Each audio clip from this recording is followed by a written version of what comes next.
It's much easier to replace a customer than it is to replace one of my team who's part of, my family. And so, there's always going to be another customer. And usually if your culture's right and your mission's right, that if there's some sort of breakpoint or something that's going wrong between an employee and a customer, it's usually the customer that's being the pain in the ass and they're the problem.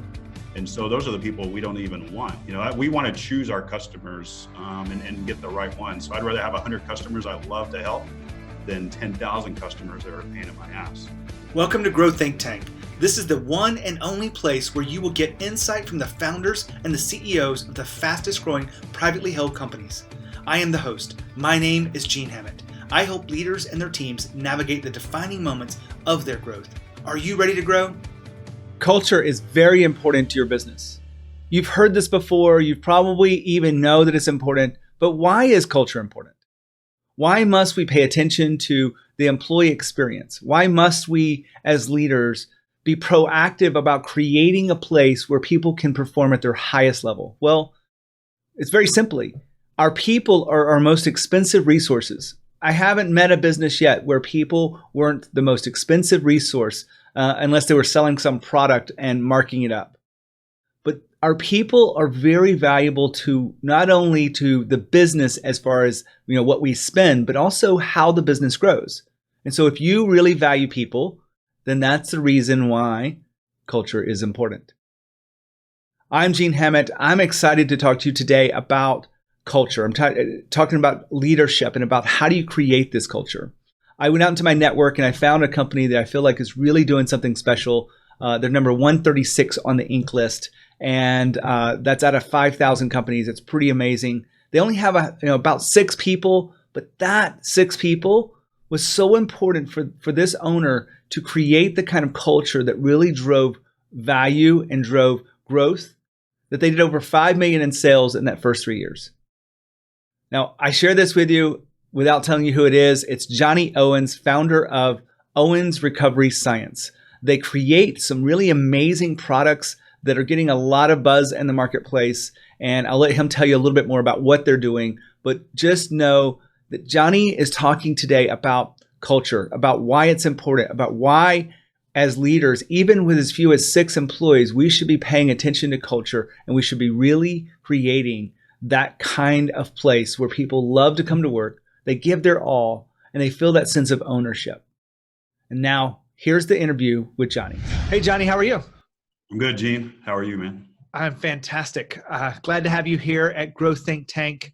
I want our audience to know a little bit about the company. So give us an idea of your company and what you do. So we are a medical device, a medical research and medical education company. So basically my profession is I'm a physical therapist by trade. I was with the DOD for 11 years during the wars. And so this is kind of a spin-off of some of my research that I did with combat casualty care.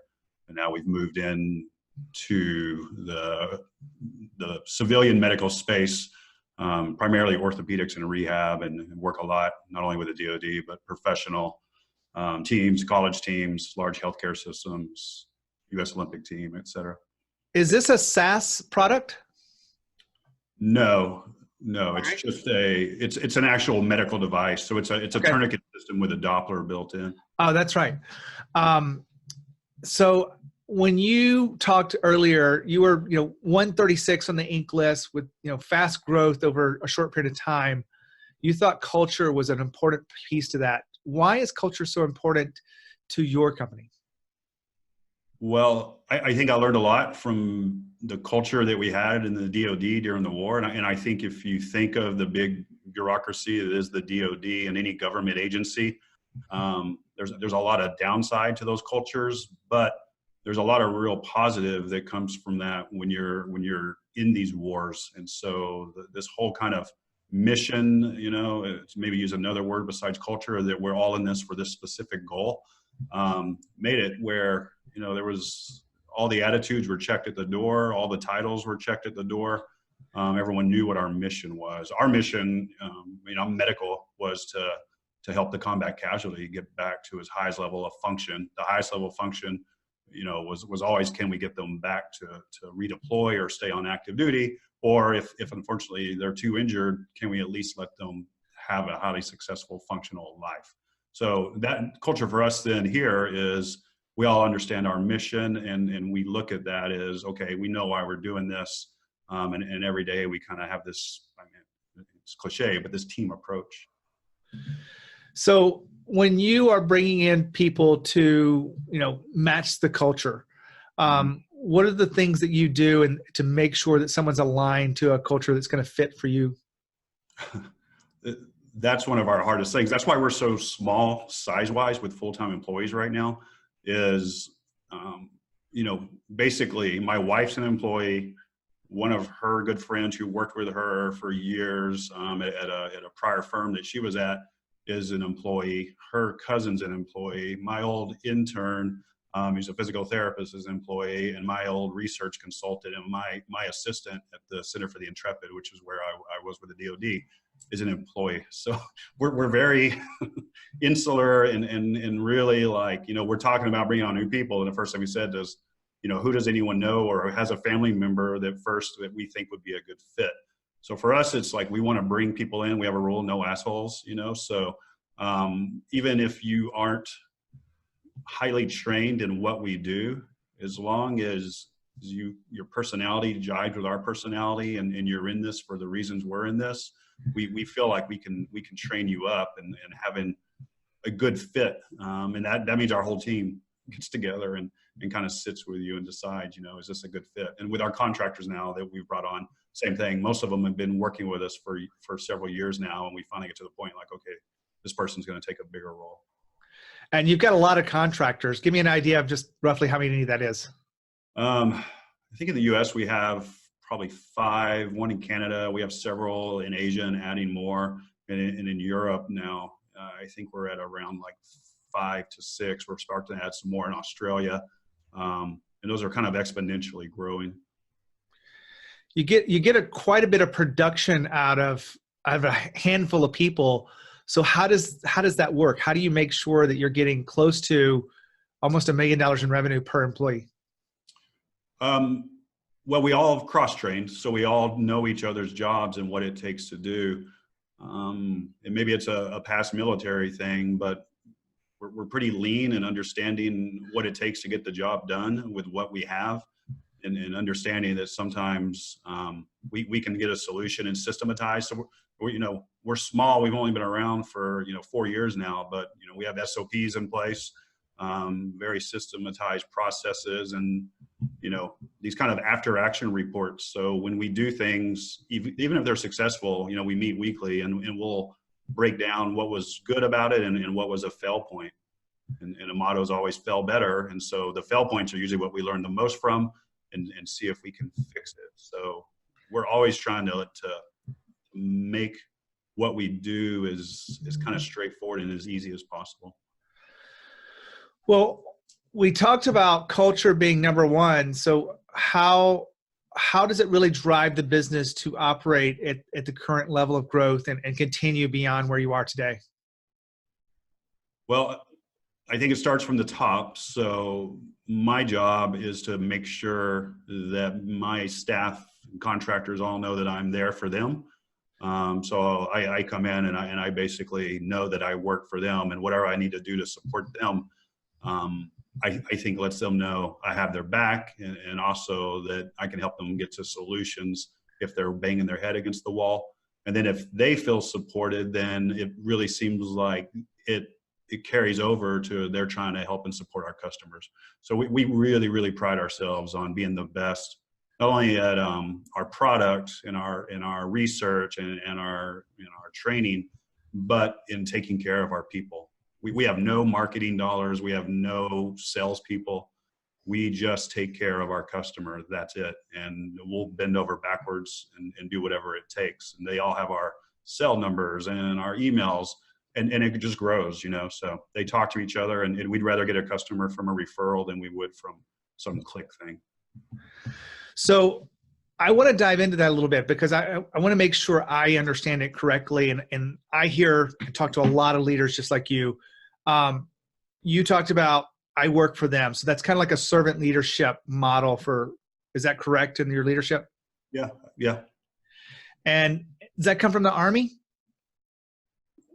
Yeah, I mean that should be. And I was a government services, so I wasn't active duty. But that really is the, you always see like, hey, I'm going to salute the officer above me, but at the end of the day, that person above them needs to serve the lowest level infantry person because they're the ones who are having to get the job done. So I think understanding like who are the ones that are actually in the trenches getting the job done, you have to support them or you're going to lose the war. And that's where I come from. This is my folks in the trenches. If they're not being supported in whatever capacity, we're going to lose this war. And you've got a company kind of motto of customer, centric, right?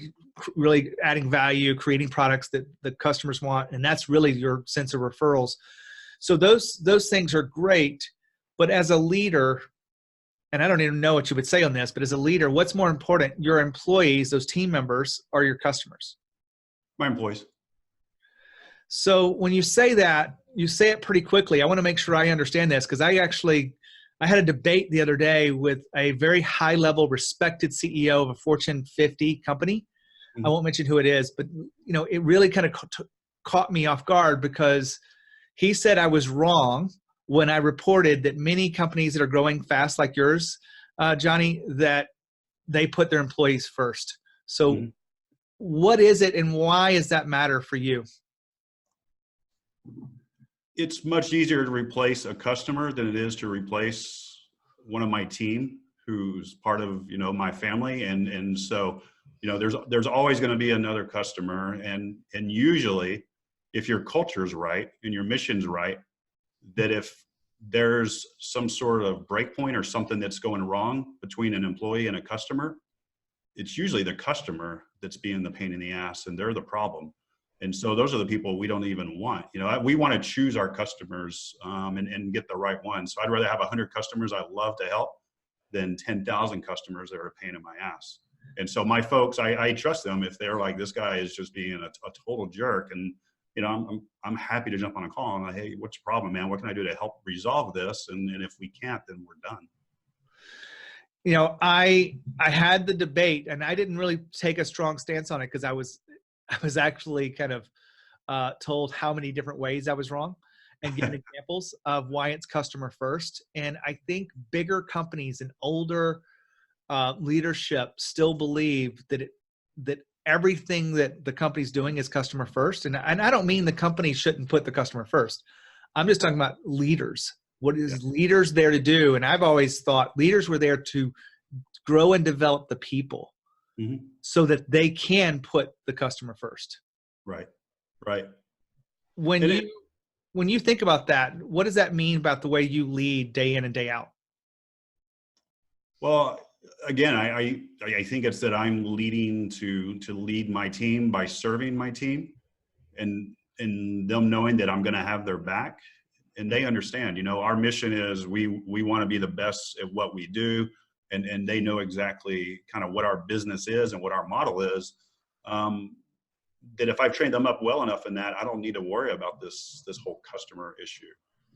It's a non-issue. And I can really tell you, we almost never have a problem. I never really deal with it. The biggest customer problem I get is like, hey, why are you 60 days past due type of thing, Other than that, I think if you set that groundwork up right at the start and you if you have employees that aren't happy and it's probably your leadership that's not doing it, then you're probably going to have customer issues and they're leaving. And that's a you problem. That's not a customer's right problem. And if you watch movies, that's the big running joke. You see these kind of the shows where the employee, the customer's being a jerk off and then the boss comes over and berates the employee and fires them, It's like, man, what a jerk. I don't ever want to be that guy. Yeah, it's hard because I think a lot of people have grown up. My dad worked for the same company for 31 years. It was Delta Airlines. Mm-hmm. The sense of loyalty that he had growing up was completely different, like polar opposite to, because he didn't even think about working anywhere else. He had a sense of ownership and pride about his company because that was his identity. Yeah. But I think now where employees don't typically get that, leaders have a harder job that if we don't really pay attention to the small details of putting employees first, we miss out on those opportunities to build that connection and loyalty.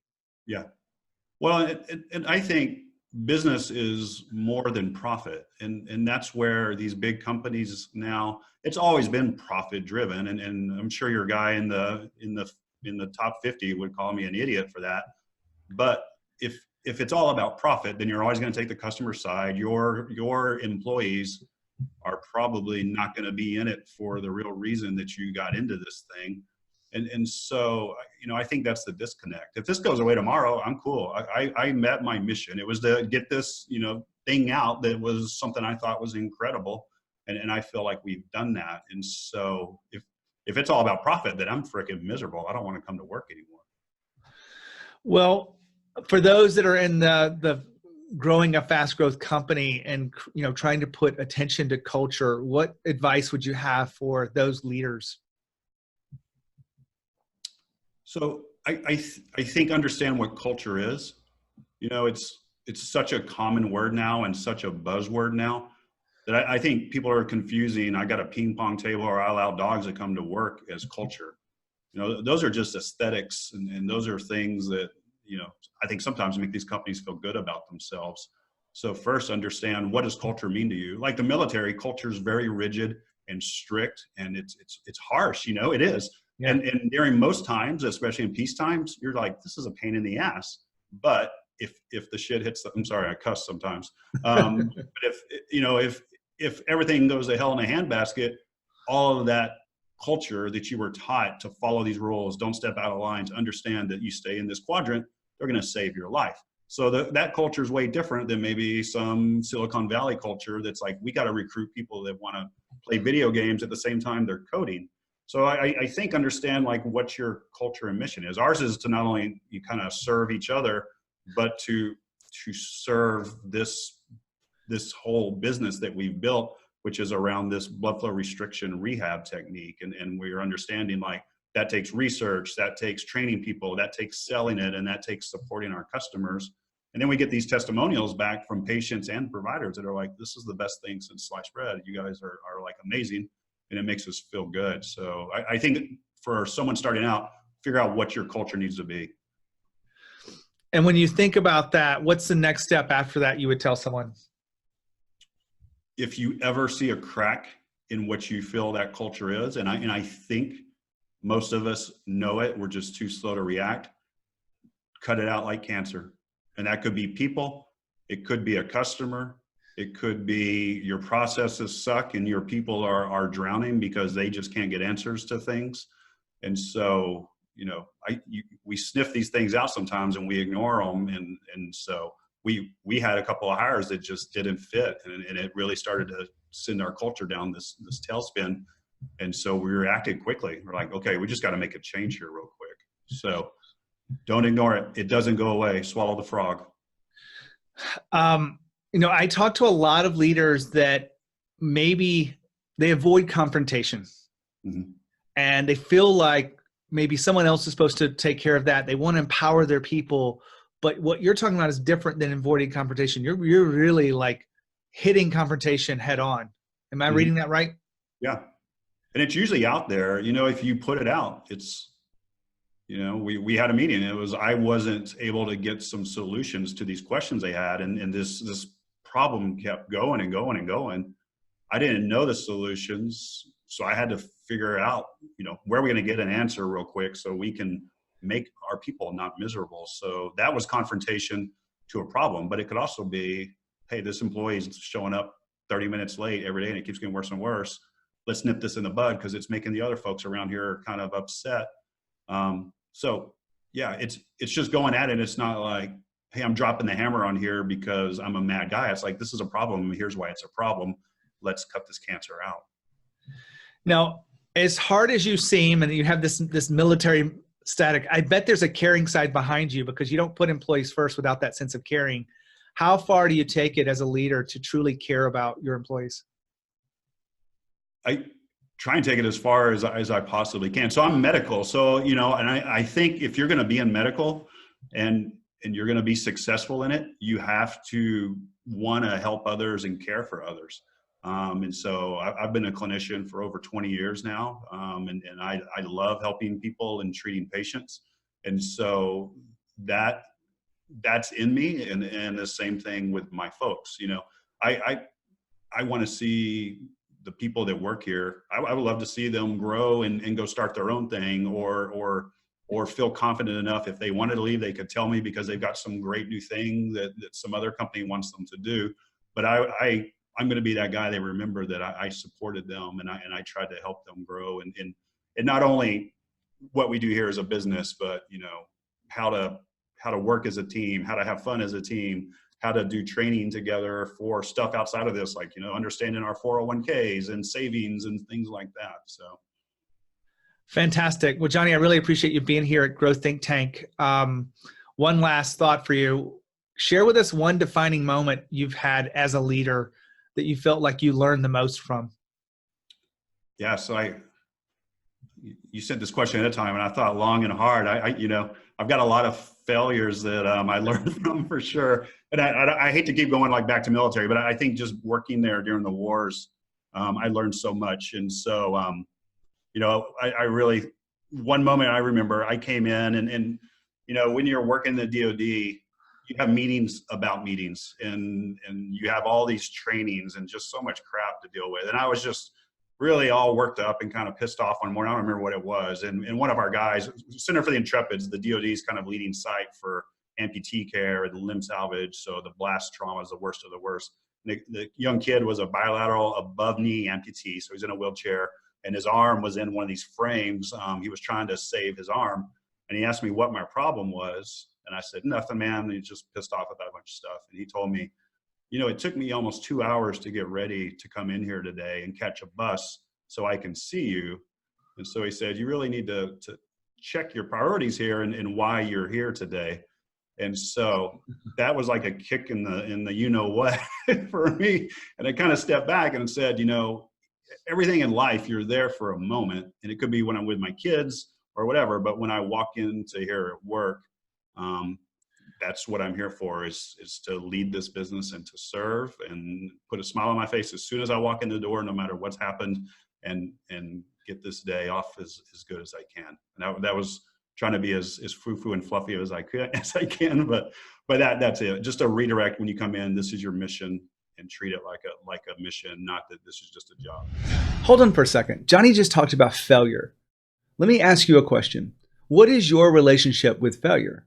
How do you react when something goes wrong? You don't get the expected results. You don't get the deal. Do people worry that their job is at risk? Well, your relationship with failure can really set the tone for how everyone else thinks about failure. Many people think failure is the end. Others think that failure is a learning opportunity. I really, ask you to accept the second one here. This failure is a learning opportunity. It's a step forward. It may not be the step in the right direction, but it does. It's better to take a step forward and get feedback than to be worried about not taking those steps forward. And if you create the kind of culture that is okay to fail, and it even celebrates failure, you can create a place where people are willing to keep pushing forward and grow as fast as you all can handle. Now back to the interview with Johnny. Well, I appreciate you sharing that with us, Johnny. Thanks for being here at Growth Think Tank. Thanks for sharing your wisdom. Yeah. Thanks, Gene. Appreciate it, man. Wow. Love that interview. Really appreciate you tuning in here. If you're hearing my voice now, you've listened to all the way to the end. One of my favorite pieces about what Johnny talked about was the failure inside the organization and how they failed forward each iterative step to this process. A lot of companies that aren't growing as fast really avoid failure. They're really trying to mitigate those risks. And I get that we need to put boundaries around it, but we also need to be okay with a little bit of failure, and really helping that go along is what Johnny has created inside the culture. So thank you for tuning in here to Growth Think Tank. Thank you for sharing this episode with one person that you know wants to create a culture that they're proud of, and they want to be a leader that is evolving every step of the way. As always, lead with courage.